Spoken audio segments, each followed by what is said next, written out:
Hey, okay, good evening. Tonight I'm going to be discussing the first lecture in Dr. Arthur F. Holmes's History of Philosophy class that he taught at Wheaton College for about 4 decades and is now available online for free at openculture.com. I'll put a link in the description of the video.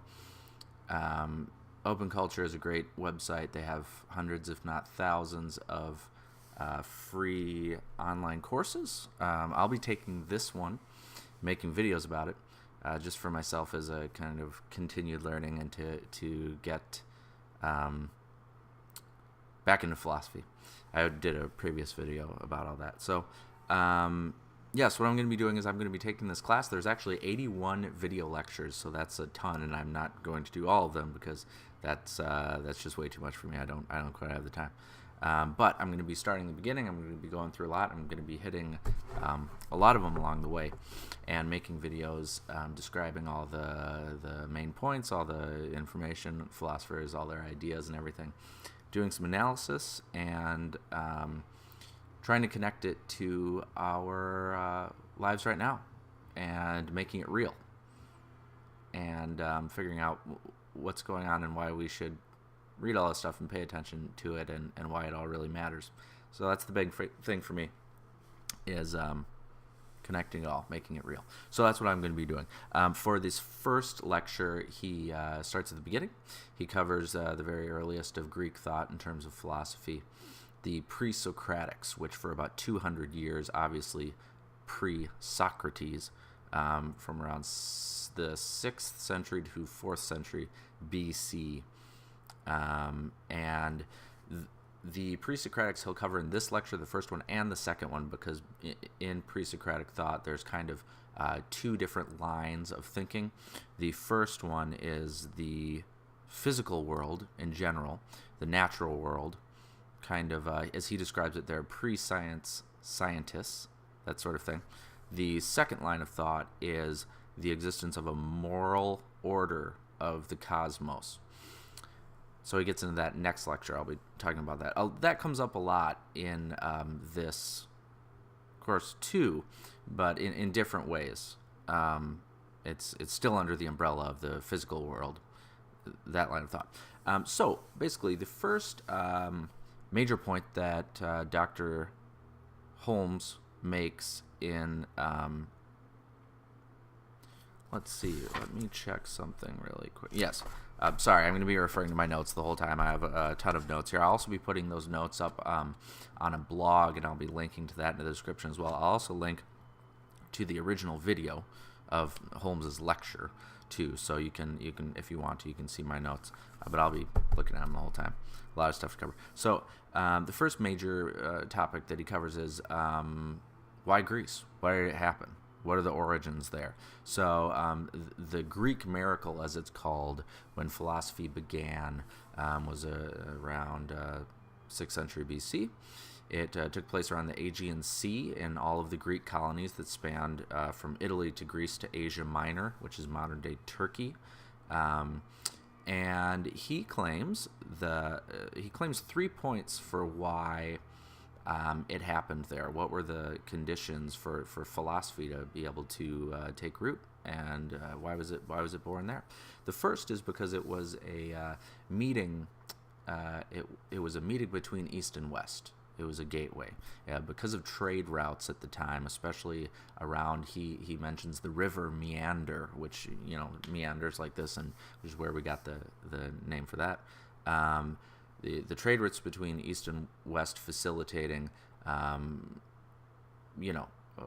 cultures coming together, cross-cultural stimulation and a trading of ideas and challenging of ideas. And so that arose there. He said the second one was that the Greeks were pre-science scientists. And while I agree with that, obviously they were, I was a little confused. I don't know if I quite see that as a condition for of which philosophy was able to take root. I see that more as a description of them after philosophy took root, because that's what they become in studying and philosophizing. So that was a little strange, but that's kind of the only criticism actually I have so far of the course. But I could obviously be very wrong about that. The third one was that the Greek poets and the Greek dramatists who came before this, such as Homer, and when he did the Odyssey and the Iliad, they and others too, they put forth this idea that there was an ordered and moral cosmos, and that there was a mind that was ordering it all. So that kind of planted the seed of that idea, and it went from there, because that was completely different than anything that had come before. It led into this era of reason, and moving away from before the entire world was explained by religious cults, by worshiping gods and appeasing the gods and things like that. Then all of a sudden this era of philosophy came and replaced that. Another thing, I've been doing a supplemental reading of a few other sources as well. The first one is Luke Ferry's A Brief History of Thought. That might be backwards to you. Nope, looks good. This is a really great book, especially introductory across the entirety of the history of philosophy. He puts forth another condition that I think is important as well, which is democracy. So Greece was at least a partial democracy, and this facilitated the encouraging the discussion of reason, and really just making it so that public discourse was encouraged and necessary. And so these ideas that were being thrown around were really cultivated and encouraged. And of course, especially in Athens, it became, the cultural center of that, the complete epicenter. So that was another point that I think was really good. So let's see. The first kind of heavy thing that Holmes gets into here, and this is very important because he talks about it throughout the rest of the lecture and references it, and it's kind of an underlying map for and categorization specifically for all these different pre-Socratic philosophers, which is there are basically four categories. There's something called monism, there's something called pluralism, and there's also something called qualitative and quantitative. So monism is obviously means one. Pluralism is more than one, plural. The Greeks, well, first off, let me say that a lot of this early Greek thought is based around the elements. It's based around thinking about what is the universe made up of. What is the basis of everything? What is the arche, I believe is called, is the term that they used for the elements. He doesn't use that in this course. He never talks about the arche, but other sources have been talking about it. So basically, you can be a qualitative monist, a qualitative pluralist, a quantitative monist, and a quantitative pluralist. In terms of qualitative, that is referring to how many elements there are, or how many base things, how many arches there are. If you're a qualitative monist, you believe there's one basic element for everything, just one. That makes up everything. That's the birth of everything, which is, to us these days, it's a strange thought. It's really out there because of how basic it is, but we'll get to that. If you're a qualitative pluralist, you believe in many elements, which for the Greeks, that's four: earth, air, fire, and water. So you get into many elements. Quantitative, the categorization there is, if you're a quantitative monist, you believe numerically the universe is one sphere. Now that's exactly how Holmes puts it in his lecture. He says that we are one sphere numerically, and I think he doesn't actually elaborate on that, but I think he's actually talking about the universe. I think he's talking about one universe, one sphere, one cosmos.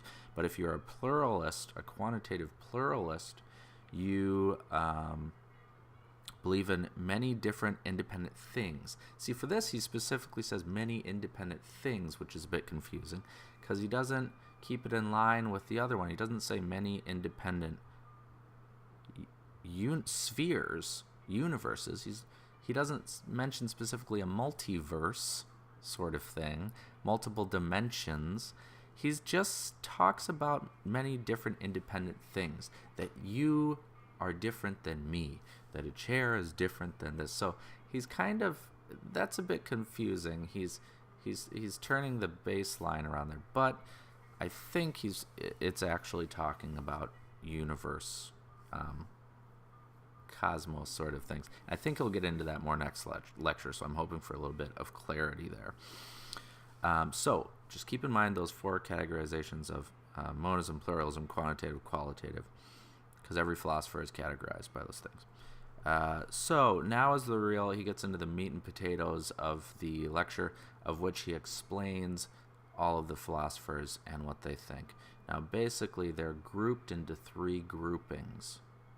There are the Milesians, who came from a city called Miletus, which I believe was on Asia Minor. After that, there are the Eleatics, which came from the city of Ilia, which I believe was in Italy. And then there's the Pluralists. And they weren't really from a specific spot, I don't think so. They were just grouped together by theory. So I'll just go through them, and I don't want to spend as much time breaking them down because you can read the lecture, and I'm going to cover the main points that's really important.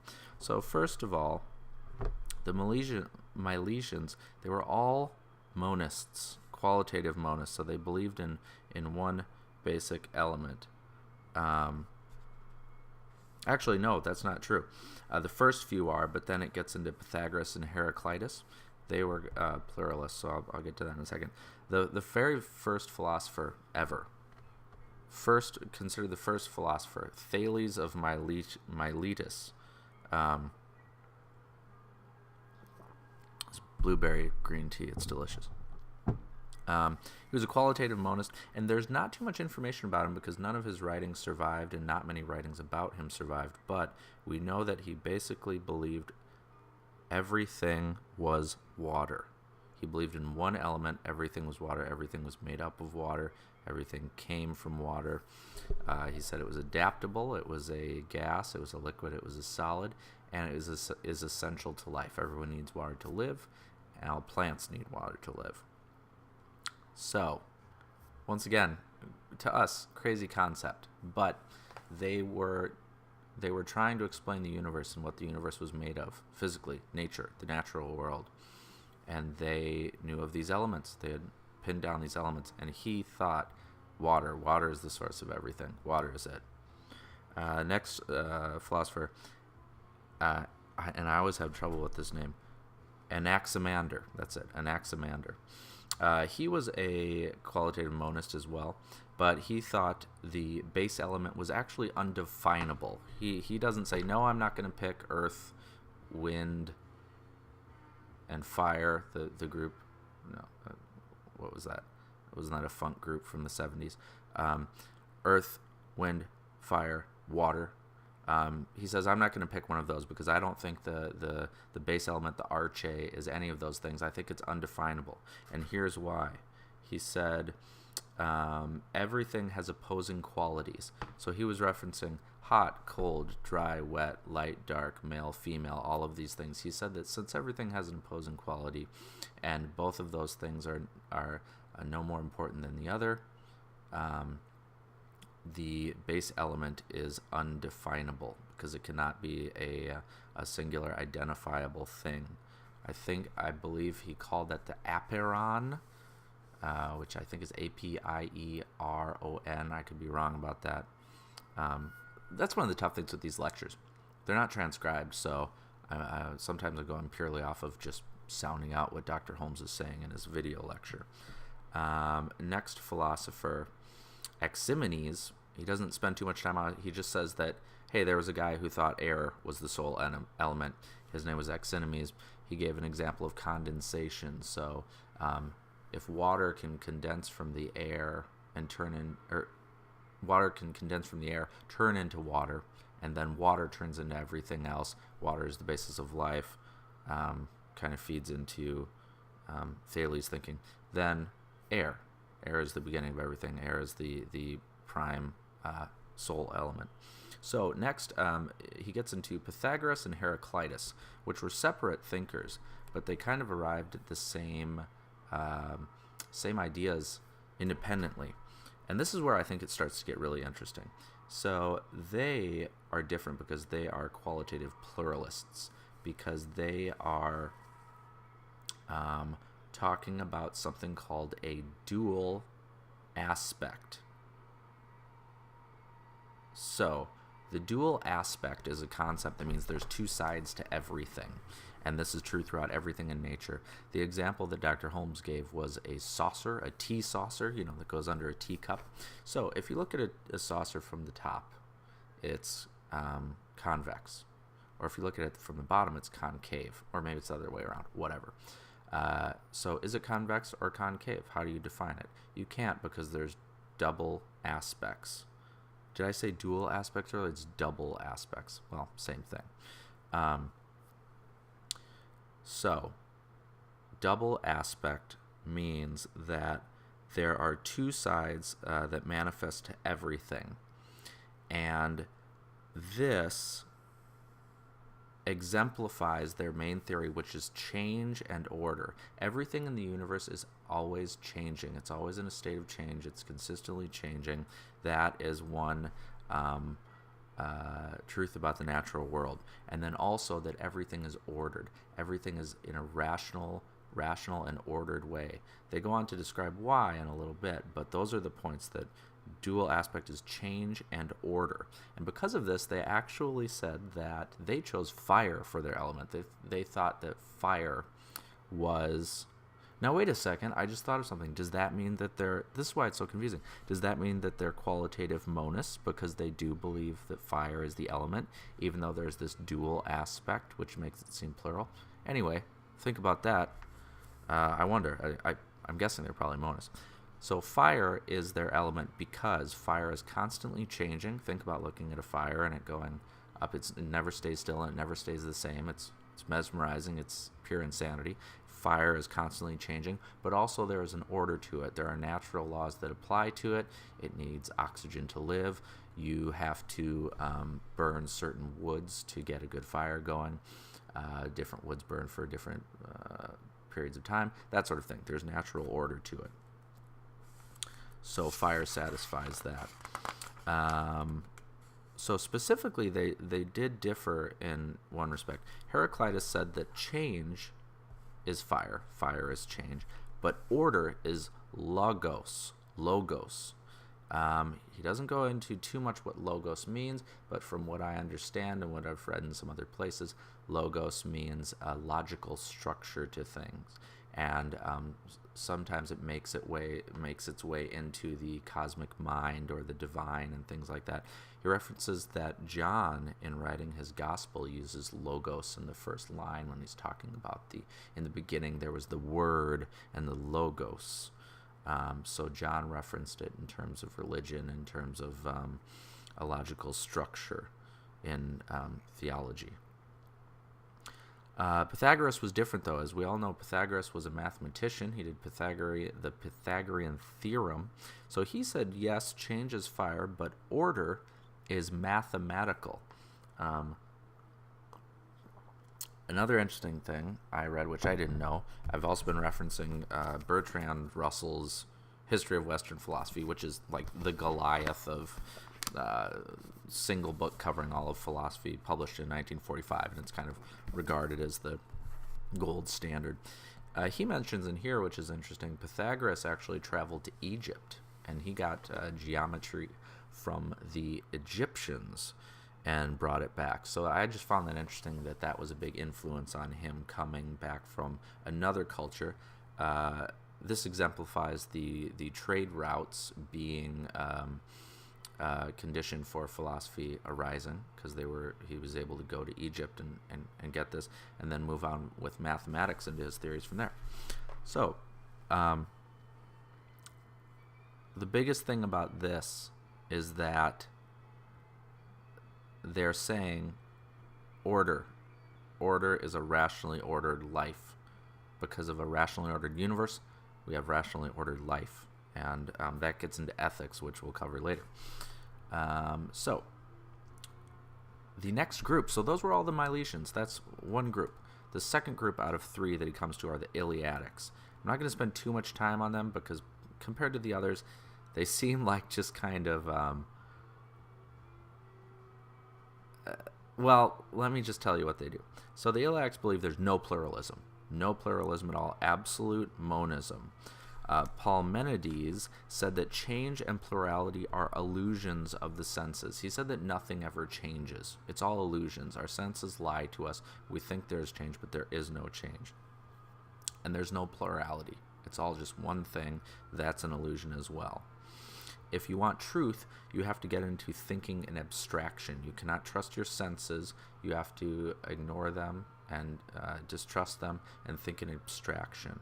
He doesn't go much into him further than that. The next one, and the only other philosopher in this school he talks about is Zeno. Mind you, it's Zeno of Elea. There's a different Zeno, Zeno of Citium. He was the founder of Stoicism, completely different guy. Later on, very confusing. When I was first reading about this, I thought they were the same. I was reading about Zeno of Citium in this book being the founder of Stoicism, and I thought that makes no sense because Holmes talks about how Zeno of Elea had such, what did he call it, terminating logic that no one ever followed him. There was no school of Zenoism.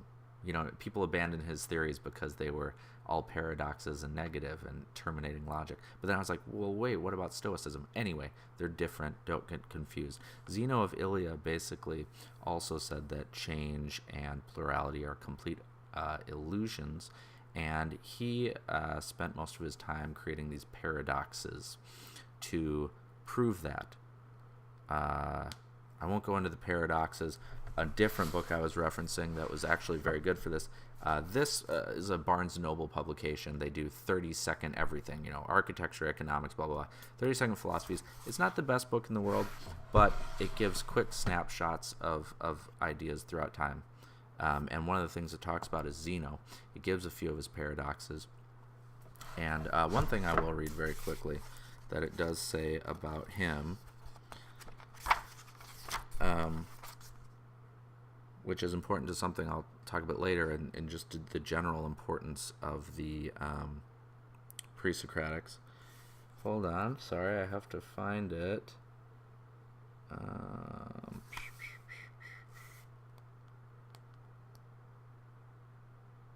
68, Zeno's Paradoxes.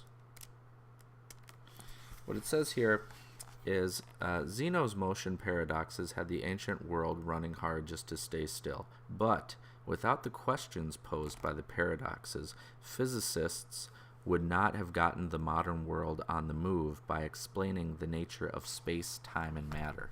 So basically, he was posing all his paradoxes, and he was so negative about everything, disproving everything, that it forced people later to address it and move into space and time and things like that. So, moving on. In the if you watch Holmes' lecture, the paradoxes are in there. They're pretty amusing, but not. Their logic is not sound. I don't really. It doesn't work.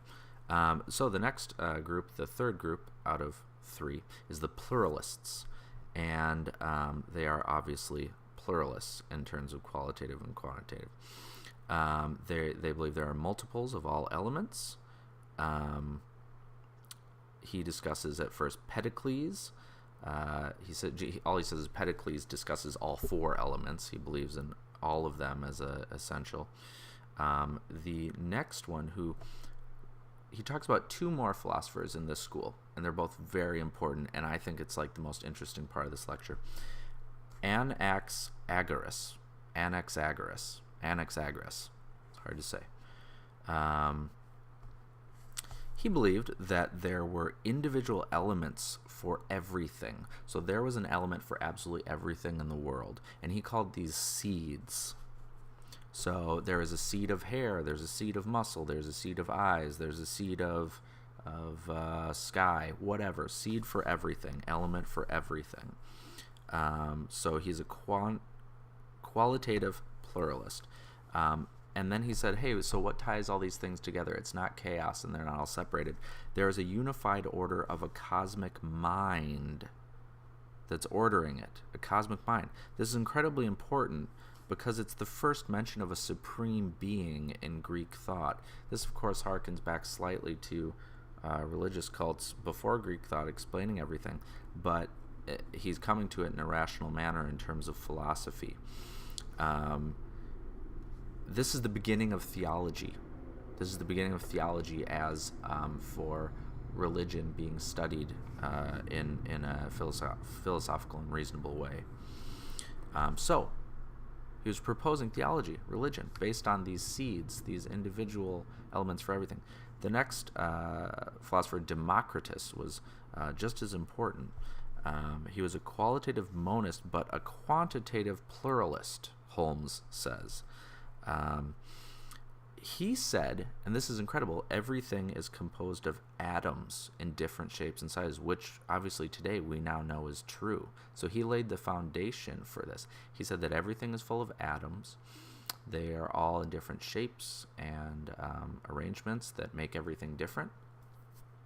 So he was a mechanistic thinker. So Anaxagoras was proposing theology. Democritus was posing mechanics, like physics, quantum mechanics. So these two guys were at odds with each other, thinking both in a pluralist sense, but it was a dichotomy. It was religion versus science. I mean, this is incredible stuff that back 2,000 years ago, in the beginning of philosophy, there were two guys that were opposed to each other, talking about religion and science. So that's the end of the philosophers he goes through in this lecture. So to review,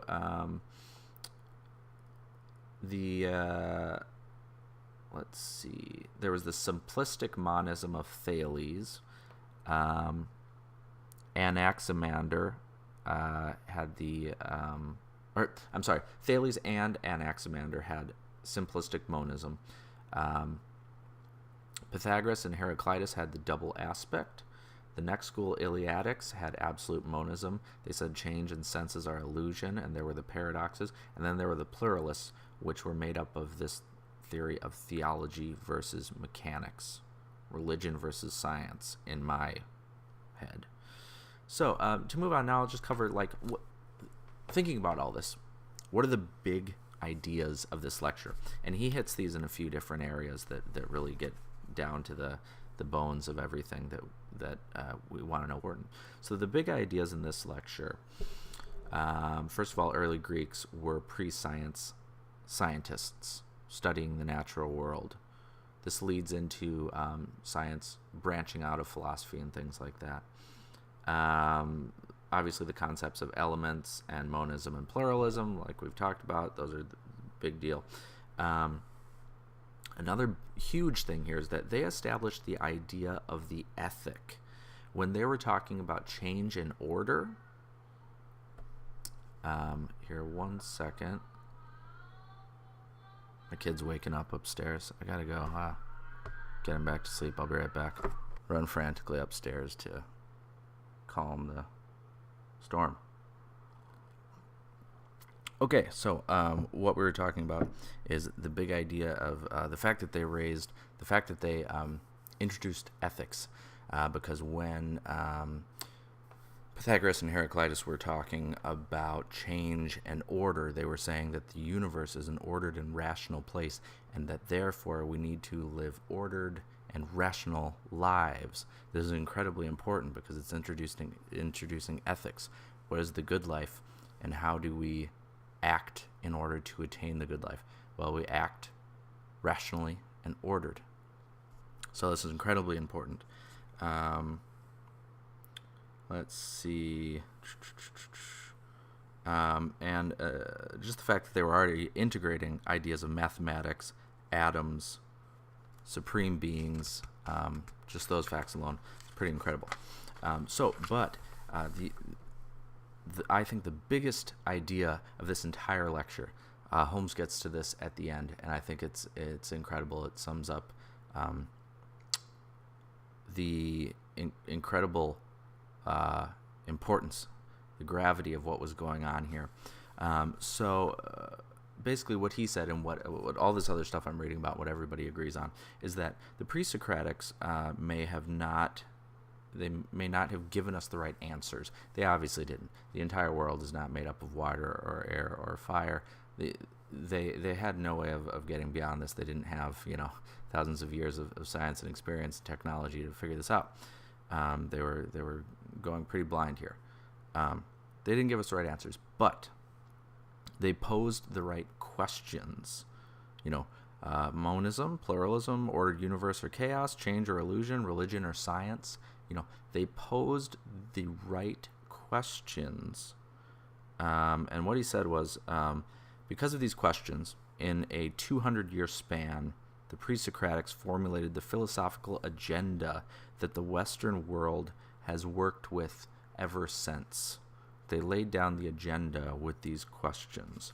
Holmes adds that even though they might not have had the correct answers, we should take their agenda seriously because all disciplines of thought are interwoven into these thought processes, and they stem from it. They were all birthed from this. All the thought processes that we work with today in the Western world. Science, for example, is a spin-off of philosophy. He gives this funny example about how when you are a scientist and you get your PhD, I don't remember exactly, but you're awarded a doctorate in philosophy of science or something, because science is an offshoot of philosophy. These early philosophers were pre-science scientists. This was, in the beginning, philosophy was science. That's all there was. Philosophy was thinking. That's all there was. That is what makes philosophy so vital. That's what makes Pre-Socratics important. That's what makes it so incredible. You can't overstate it, I don't think. It's connected to absolutely everything we do, or at least all the disciplines of thought, and it was the root of all of it. So, the last thing that he goes into is that Holmes summarizes that their agenda, the agenda that they laid out that he spoke of, is it could be split into three categories. The first being metaphysics, which is questions of the nature of reality. Let's see. The second is epistemology. The theory of knowledge, specifically the senses, trusting the senses versus only trusting abstract thought for truth. And then the third is, of course, ethics and society, which we just talked about. Ethics, what is the good life, and what do we have to do to pursue it? Now, as kind of a wrap-up, I mean, we just talked about why this stuff is so important. It's insane. It's insane how vital it is to everything. This was the beginning. This was the beginning of all real thought as we know it today in the Western world. I can stop saying that. This is Western philosophy. I'll shut up about that. This is the beginning of everything. It was the root of everything. And understanding these Pre-Socratics and what they were thinking and these questions that they posed is really mind-boggling. It's really eye-opening, and it makes me realize that you have to pay attention to the very beginnings. When I first started studying philosophy in high school and in college, I skipped all this stuff. I wasn't interested in it. I didn't care about it. I was like, the Greeks, whatever, they're boring. I don't care. And the stuff I've read is simple and ridiculous. Let's move on to Kierkegaard, or something like that. Far more romantic and brooding and mysterious and dark. But this is making me realize how inimitable it is, how irreplaceable it is. You have to. It's essential to understand this. So here's what I think about what this all means, and especially how it relates to us today. What makes this real? Why are we reading this in 2017? Why am I doing some YouTube video that no one's going to watch about the Pre-Socratics? So I think it's hard for most people, including myself, to apply pre-Socratic thought directly to our lives in an authentic way, into something that matters and affects us and that we can actually put to use in our life.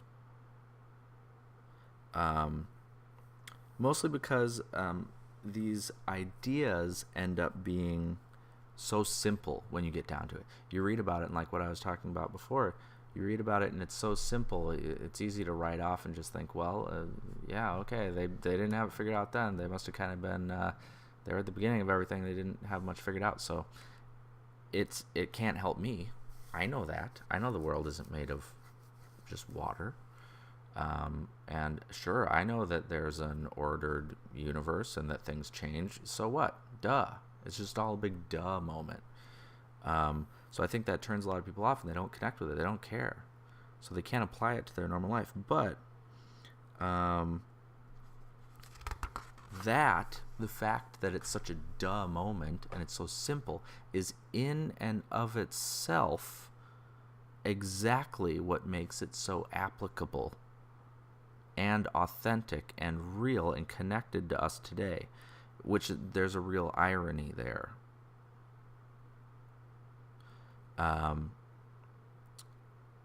The thing is, they're completely groundbreaking ideas, and they changed the world.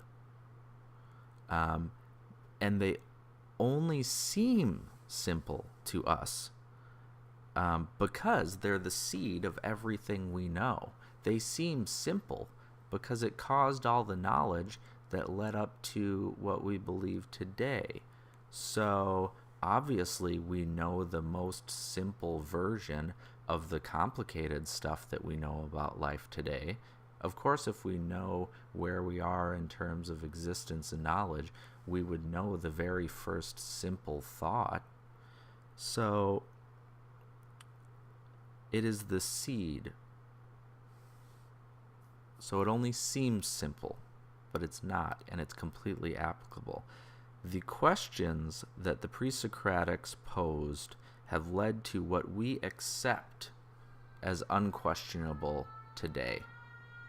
With that, my baby has woken up again, and that is the end of this video concerning the first lecture in Dr. Holmes' course. I'll be back with the next one next time. Thanks for watching. If you like this, subscribe and comment and all that jazz. Thanks a lot, and have a great night.